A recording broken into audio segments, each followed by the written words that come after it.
Alright guys, we just finished our trip here in Norway, our winter road trips through Norway. And in this video we want to share some of our tips on how to prepare for this kind of a road trip or for this kind of a winter adventure in this beautiful country. So this is what this video is all about.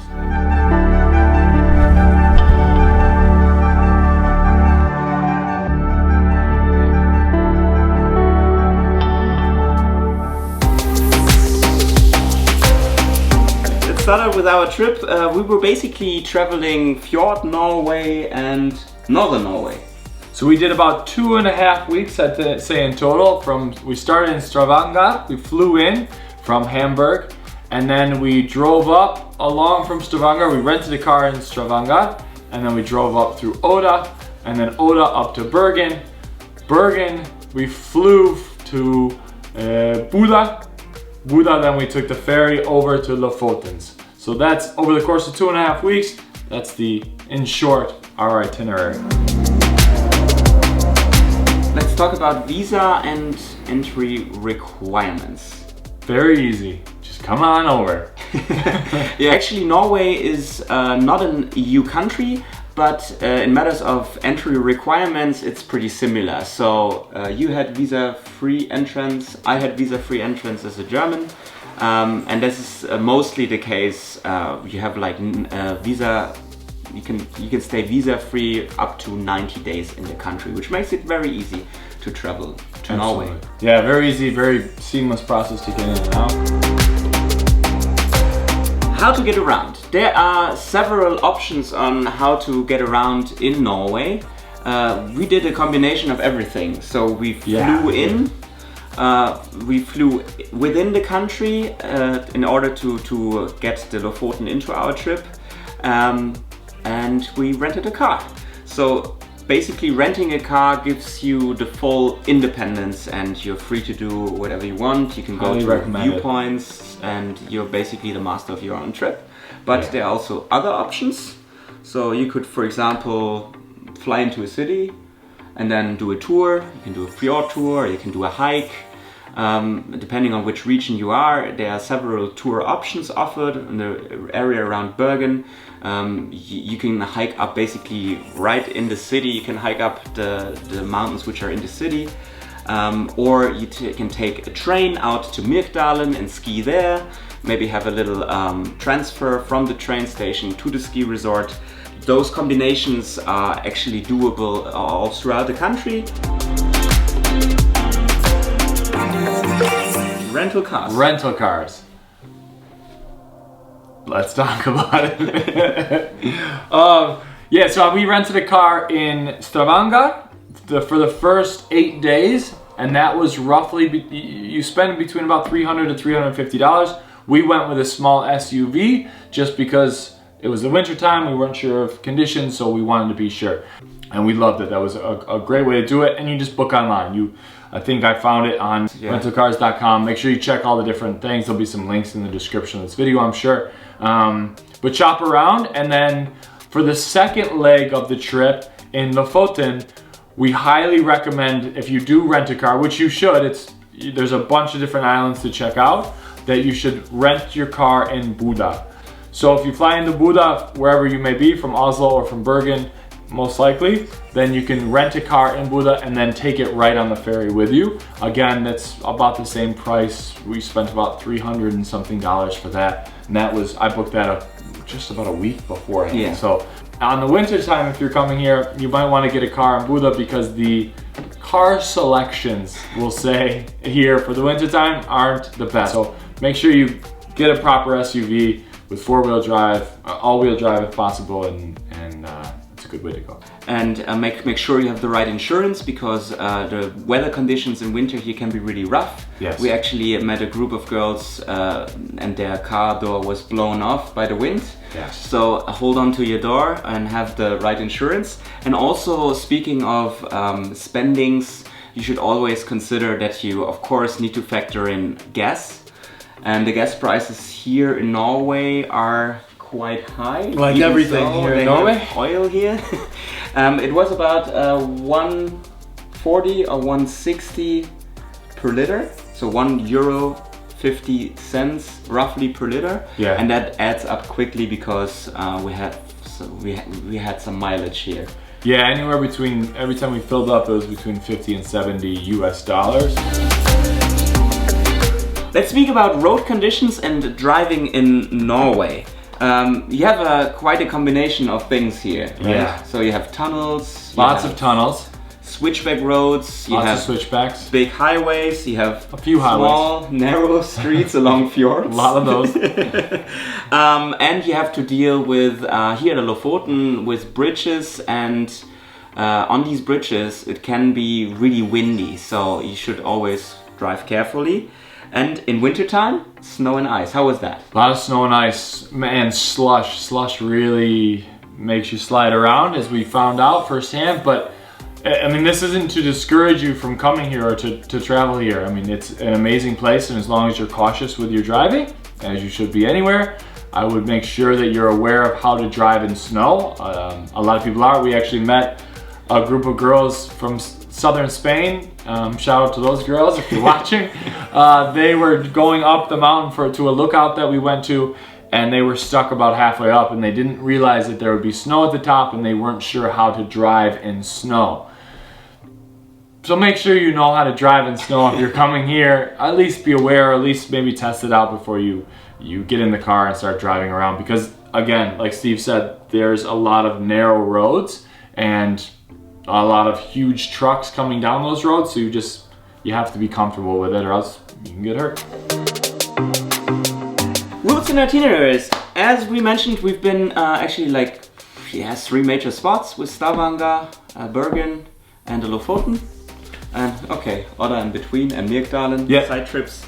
But a bunch of spots. Let's break it down maybe to 3 different itinerary options. Let's say 1 week. What would you do in 1 week when you have 1 week and you want to visit some of the spots we visited? Man, I would do Bergen, maybe Stavanger up to Bergen. Stavanger, yeah, that's actually what we did in 1 week. Yeah, a little bit more than 1 week. Yeah, I would say that because those drives and the views around Odda are amazing, like the fjords and everything. Just that drive is so beautiful. Yeah, if you wanna have a little bit more space for weather, for example, you could also limit yourself just to do one of the cities, like let's say Bergen. Yeah. And then base yourself there, which is nice because you just don't have to move around. Base yourself there and then do stuff from Bergen, and then it's, for example, also doable on a weekend trip. Bergen is a great place for a weekend trip.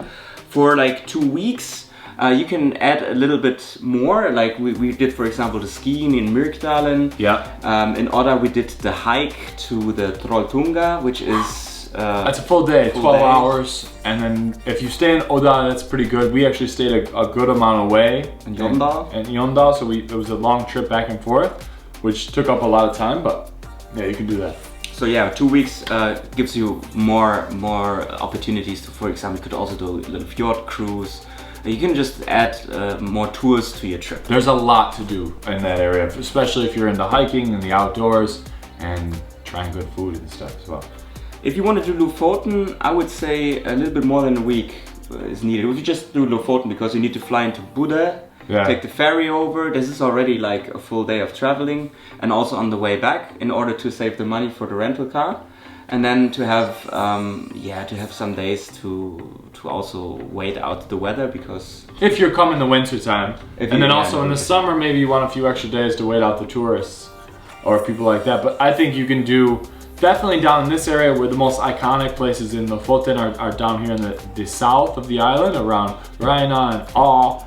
In some of these places, I think you can do that in 3 days. Yeah, 3 or 4 days. But if you want to explore a little bit more, especially if you come in the winter time where you want windows of good weather, and also if you want to go all the way up to Tromsø or something like that, you'll need a few more days. Yeah, that's actually a good recommendation, to combine the Lofoten with Tromsø. Those places are above the Arctic Circle. When you come in winter, you also have the chance to maybe catch northern lights. Yeah. Best time to visit Norway. I mean, Norway is a big country, but we're talking about the best time to visit the regions we've visited.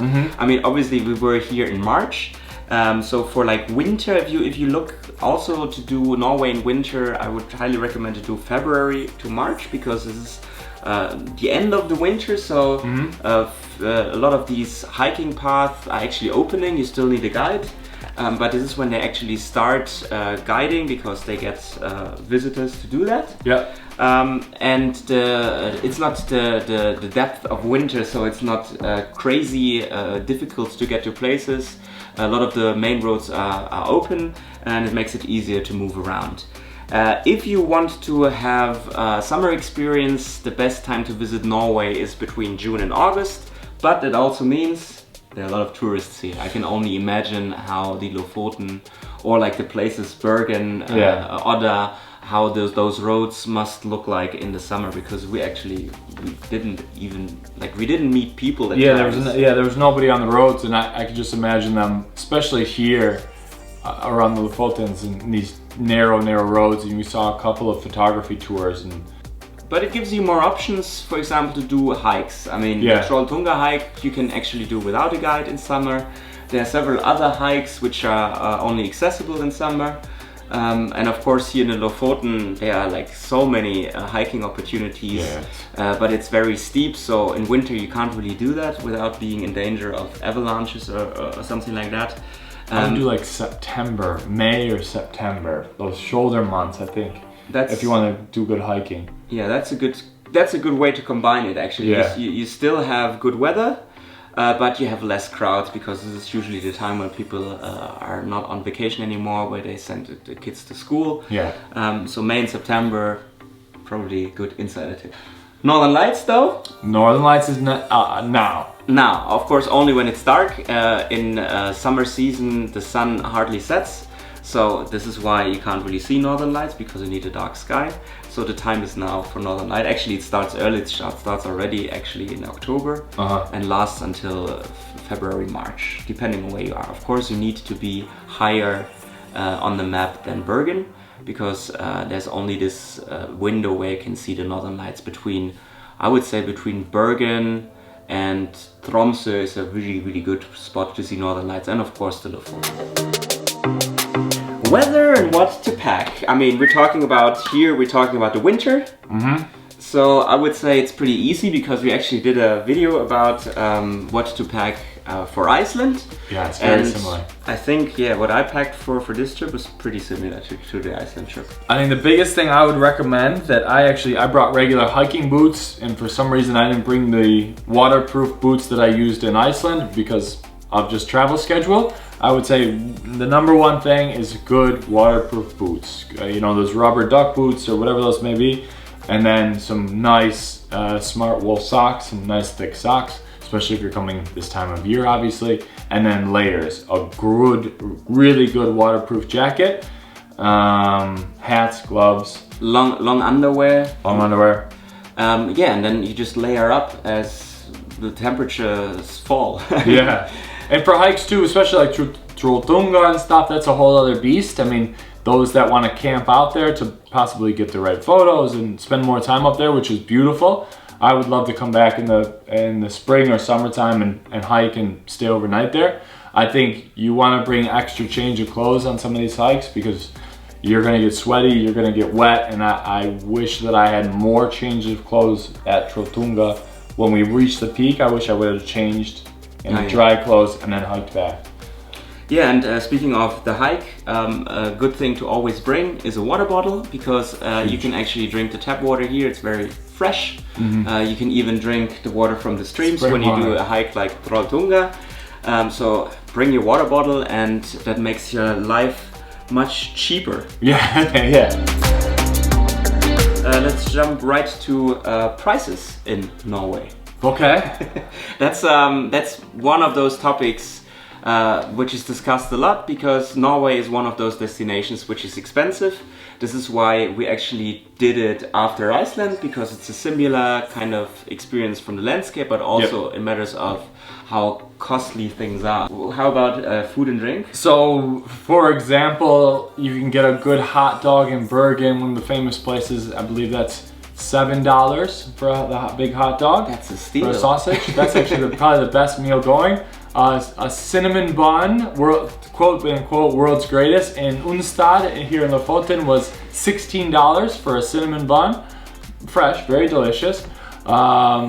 We had beers, usually about $10 at a pub, $10 to $12 for a beer, about $10 to $12 for a mixed drink or cocktail or long drink as well.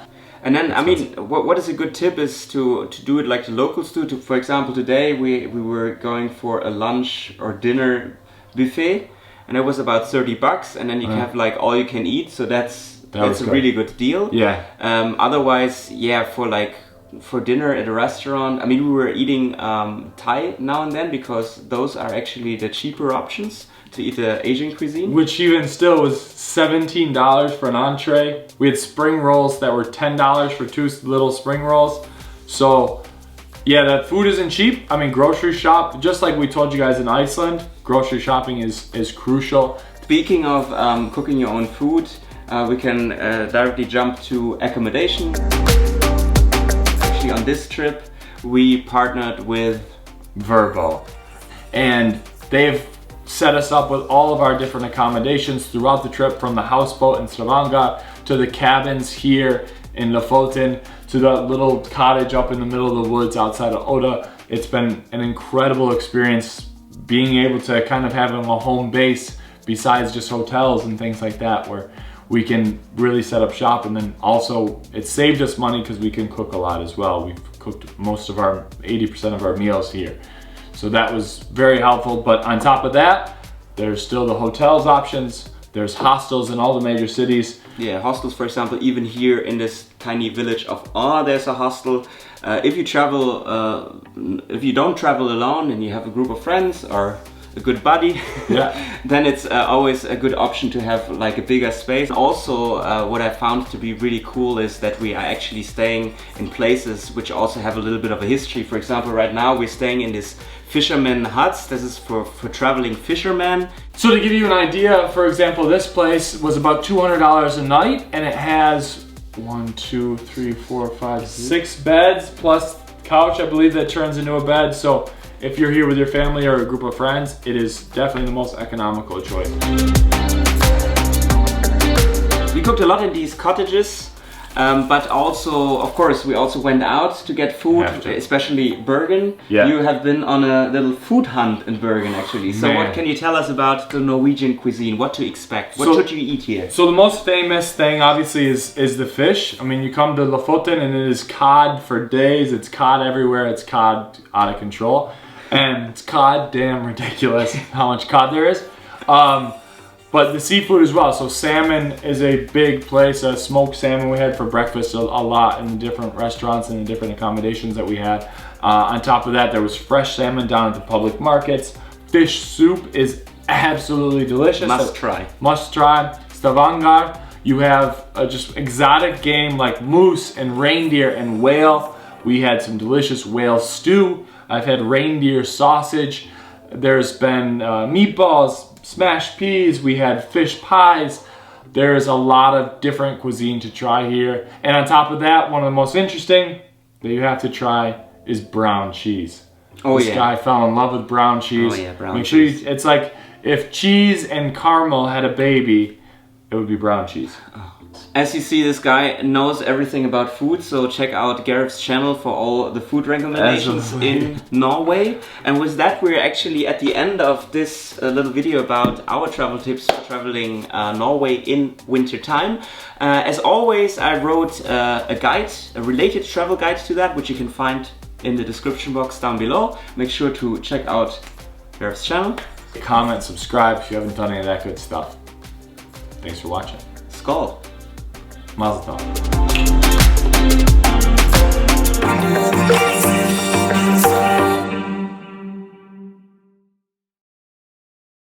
In slow motion. Okay, how's the hot dog by itself? Not great. Honestly, not great.